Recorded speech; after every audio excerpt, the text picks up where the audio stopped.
Herkese salam, kanalıma hoş gelmişsiniz. Aparıcı Zaur Baxşəliyev sosial media hesabında Bakıda bulvarda çəkdiyi canlı yayımında maraqlı anlar yaşanır. Belə ki, Zaur Baxşəliyev canlıda olarkən bir xanım izləyici xahiş edirəm biraz arxaya gedə bilərsiniz deyə şərhlərdə dəfələrlə yazıb və Zaur Baxşəliyev xanımın istədiyini nəzərə alaraq həmin yerə doğru gedib və o qarşılaşdığı mənzərə ilə şok olub. Həmin görüntüləri sizlərə təqdim edirəm. Nağardıq biz. Dedi, ay bəs mənə evdə deyib ki, filan yerə gedirəm, işə gedirəm. Gözlüyüm bu saat yıxacam ərimə. Ərini gördü bulvarda şeydə. Oy, ailə dağıldı. Allah haqqı. Dedi ki, bir dənə dala qayıda bilərsiniz. Çox xahiş edirəm, dala qayıdım. Təkrar yazırdı. Mən də qayıtdım dala. Elədi, bir də sağa döndərin kameranı. Belə sağa döndərdim. Bir də gördü, sarı saçlı bir qızla bir oğlan gedir. Akazvısı əriymiş. Tam mənlik hadisə. Ömür boyu elə o geydirmə şeylər, belə nə o gizgi şeylər mənim başıma gəldi. O hadisələr olur belə qəribə. Bir dəfə də şeydə oturmuşuq, Riveraya getdik. Təsəvvür eləyin ki, getmişik. Belə oturdum. Bir də gördüm bir kişi daldan belə bir qızla oturub. Durdu belə deyir, dur. Bir canlıdan zaddan açacaq və evimi yıxa. O qədər güldü. Bir də qızla gəlmişmiş. Kaos sənlikdir. Kaos mənlik. Bizimlə sənin iştirakçılarla ötürü dağıtmışıq. Zalqabədəki evinizi satmışsınız, yox satmamışam. Təmir elətdirdim. Təzəlikcə.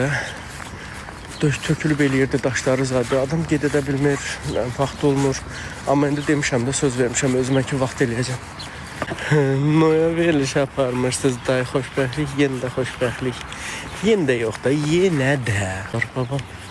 Babanın adı Çingiz idi. Hə, Çingiz idi. Çingiz babamı çox istəyirdim mən. İndi olmasın, o da məni çox istəyirdi.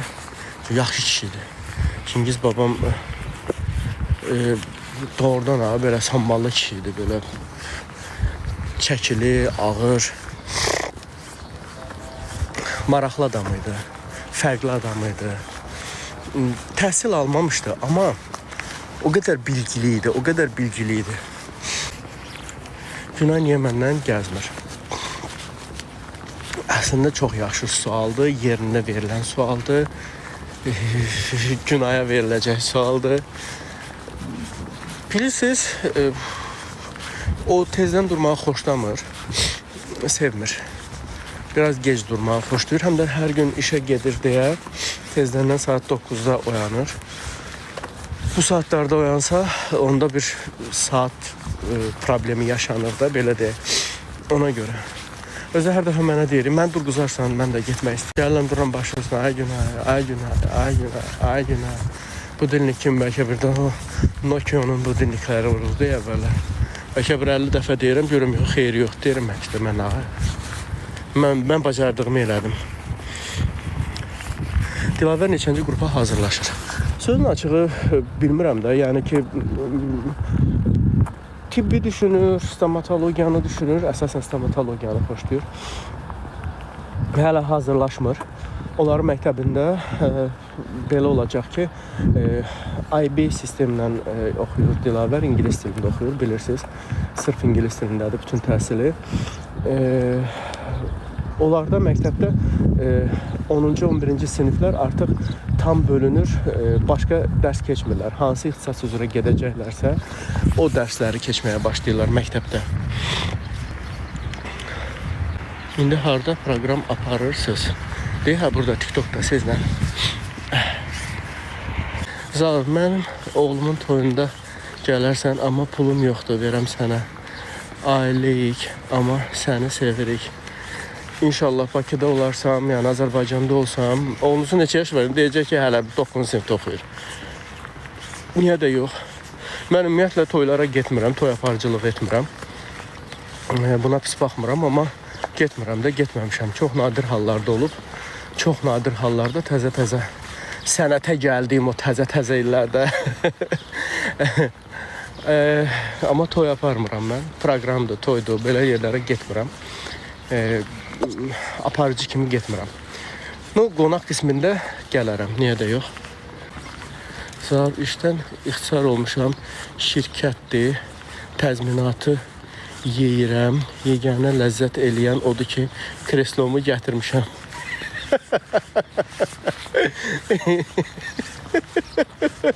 Əslində ağıllı fikirdir. Kreslonu gətirib qoysan evə oturursa üstündə. Olmasın işdə oturmaq, olsun evdə oturmaq. Həmin kreslodur onsuz da. Sən onu gəlginən şeylərə deyir. O işdən çıxan məmurlar olur. Bəlkə onlar da aparırlar evə kreslolarını, zadlarını. Baxmada dal öyrəşir həmin kresloya. Fikirləşsən ki, Allah, nə bu nə qışqırtıdır. Balıq gedəndə adətən hiss olunur ki, xam uşaqlardılar da, elə belə marağa gəlirlər balıq tutmağa. Balığa gedəndə adam sakit olur. Hə, o kresloya öyrəşirlər. Deyirlər, şimdi maraqlıdır da, məsələn, məmur. Mən məsələn heç vaxt məmur olmaq arzum olmur da. Məsələn, mənlik deyil, otur kabinetdə. Filan kəs belə olsun, bəkmən kəs belə elə. Ruhuma yaxın bir şey deyil, ha, tam səmimi deyirəm. Təsəvvür edirsiniz, evə gedir, kreslosu da götürüb aparır. Ha, filan kəs çay gətir. Çatma zad yoxdur, axı təsəvvür edirsən. Deyir ki, hara gelsin zar? Yeriyirəm elə bulvarda gic-gic, bilmirəm, bu başa gedirəm, bu başa gedirəm. Ağzım qızışıb, yağış yağmır ki. Tam sizlə razıyam. Tam sizlə razıyam. Çünki rahatlıq, komfort zonamdayım hal-hazırda, komfort. Günortalar yatırsınız. Hardasa bir 15-20 dəqiqədə o belə o şirin bir yuxu gəlir, yeyəndən, günorta yeməyini yeyəndən sonra da o belə gəlir sənə, bax elə o bu havada birdən hər gün çıxırsınız yürüyüşə. Soyuq olmayanda hər gün çıxıram. Günorta yatırsınız. Sən Azərbaycana gərəkdir. Çox sağ olun. Çox təşəkkür edirəm. Minnətdaram Azərbaycanın milyonlarla qeyrətli övladlarının sırasında məni də gördüyünüzə görə. Bir insanın evlənməyinə bizdə bütün nəsil məşğul olur. Əmi tərəf, ana tərəf, ata tərəf, qız tərəf, qızın əmisi, atası tərəf, anası tərəf, paltar alanlar, xonça bağlayanlar, salona gedənlər, restoranlar, nə, ay Allah, bir evlilik, iki nəslin böyük problemi. Hələ o evdə paltar ala bilməyib, qırğın salanlar olur. Filan kəsin toyu deyil, mən ora nə geyinəcəm. 2 nəfər qoşun bir-birinə denən, get harda, nikahını kəstir, get yaşa da, keyf elə.